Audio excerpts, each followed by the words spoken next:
You're watching This Week in Fish and Wildlife. Thursday morning time once again for This Week in Fish and Wildlife. Once again, we're joined by Fish, Wildlife and Parks Morgan Jacobson. We've talked about hunting season. It's over, but not really here in Montana. There's lots of opportunities to hunt.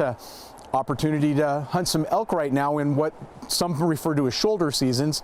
Let's talk about how that works. You bet, Chet. So in Montana, we have some late season elk hunting opportunities in many parts of the state. And those late season elk hunts are designed to do one or both of two things. One is to reduce elk populations where their populations are over objective or they're overabundant.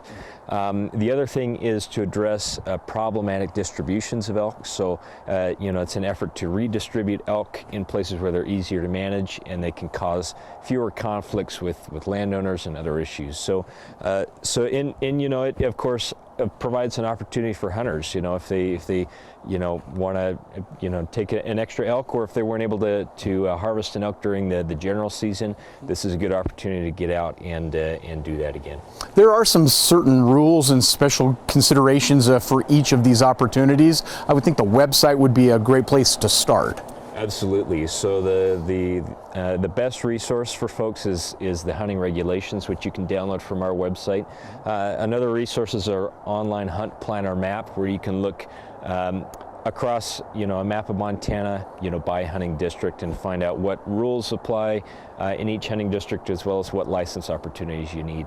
So if folks are interested in hunting during a late season elk hunt, find out first where those late season opportunities are, because it varies by hunting district. The dates are also important to know. So many late season elk hunts go through February 15th. Some of them only go through January 15th. So make sure you know what those dates are, as well as what license you need to be able to hunt those. It may not be a general of some kind, so make sure you're aware of that. Most, if not all, late season elk hunts are for cows only, not for bulls. So that's another rule to be aware of. A lot of these have some where you can hunt in that hunt districts as well.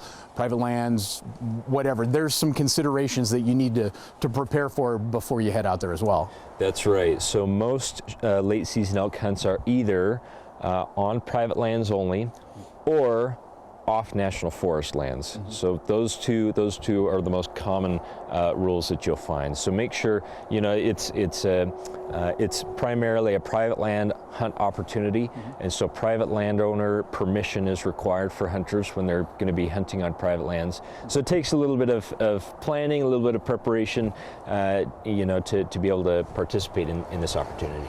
Always a good idea to be prepared. Again, opportunities to do a late elk hunt in what's also known as the shoulder season, but do your homework before you plan to go out there. That's right. Little planning goes a long way, and there's so many of these opportunities available, especially here in the Gallatin Valley, including the district where we're standing right now, Chet 309. There's late season elk hunts in a lot of places, and it's a great opportunity for hunters. That's perfect. Morgan Jacobson, thank you very much. You bet. And that's This Week in Fish and Wildlife. You've been watching This Week in Fish and Wildlife.